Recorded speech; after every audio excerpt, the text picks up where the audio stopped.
Hello. I have a bit of a DERP update here. So, I was printing this part here and noticed that despite my model being square, the print is not square. So, some type of a skew going on. So, I made some firmware adjustments and I was printing that one, which came out better, so much less skew according to the measurements I've done so far.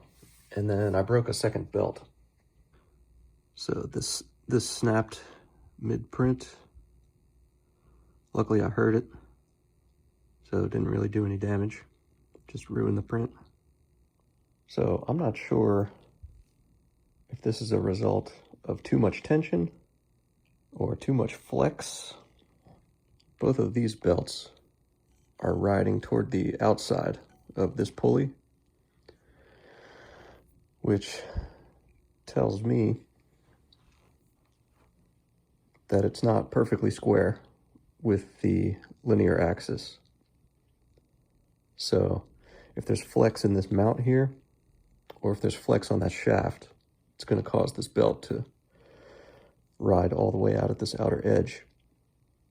And because the idler pulley at the bottom is held square, because it's between two sets of bearings, so it's in double shear, that means that one side of this belt is going to actually be getting slightly more tension than the other side. Yeah, I don't know if it's too much tension or because that's not perfectly lined up, or maybe I should be using one size wider belt for this amount of weight and tension. I'm not exactly sure. I'm gonna restring these two remaining belts that are longer and yeah, get a few prints done, and then maybe I'll revisit this up here, because I think I can, like, instead of trying to make this mount perfect, because there still could be flex in the shaft, I want to extend this mount and then have a bearing out at the end of the shaft. So I can flip this pulley around and then free up some space for a bearing to ride there. So improvements to do. Now, while I can't say it's fun, it is possible to change belts on this without removing the gantries completely and without disassembling the frame. It does take some patience, though. This little tape trick was helpful for getting to the nut on the back side of the gantry that holds the belt clamps. I should also mention that the shorter belt length I'm going with here is 68 inches. And these are all just thumb tight. So as tight as I could get it by hand, no extra tensioning jack. So we'll see how that does for a while.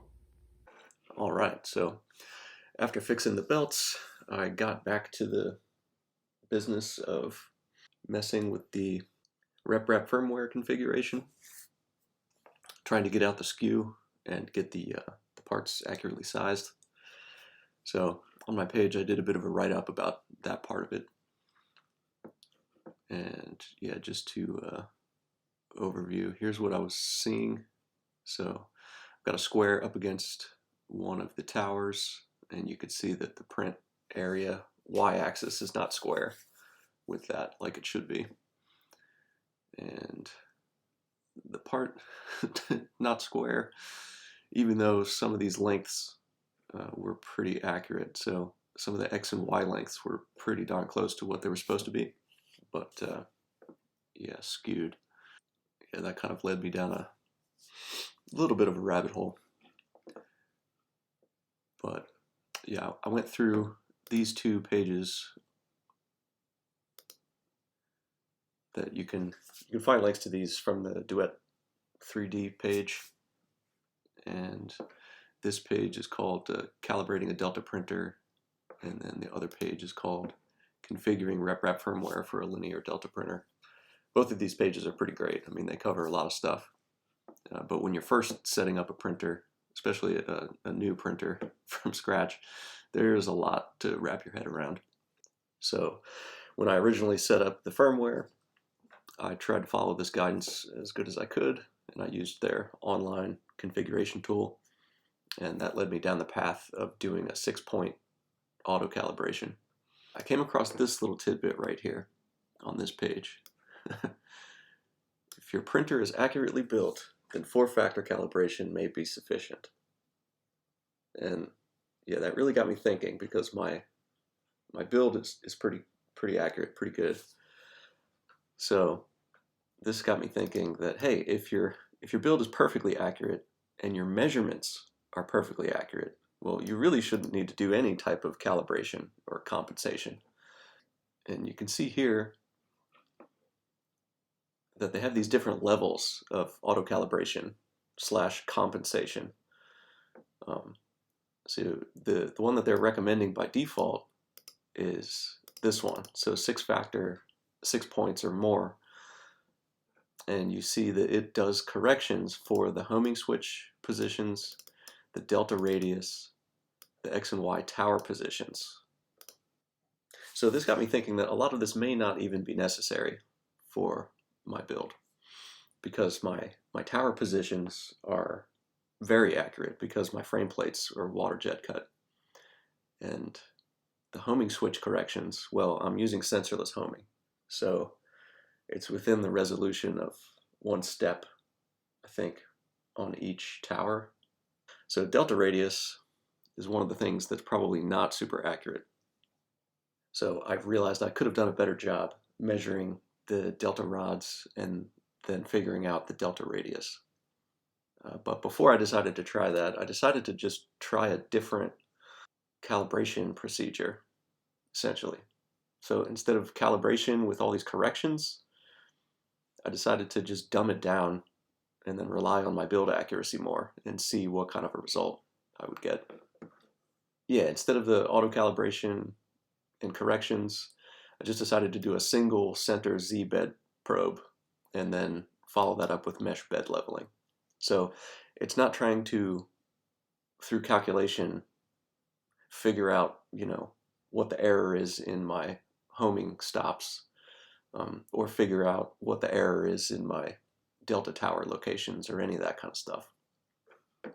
So after I did that, you can see my print came out square.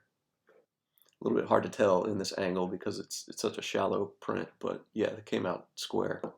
But they came out small, so inaccurate. And here's another little test print I did. This is supposed to be 50 by 50, and it came out about roughly 2.5% too small.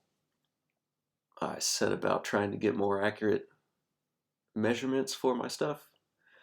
These carbon rods, or carbon magnetic rods with mag balls, were supposed to be 400, and they actually, after averaging a few and subtracting 1 mag ball to get the center to center radius, came out very close to 400 millimeters, but not exactly.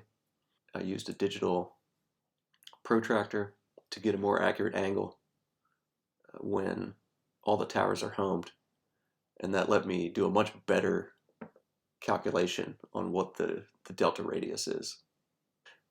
If you're not familiar, the delta radius is the center of this bearing up here to the center of the bearing on the effector, but only in the horizontal.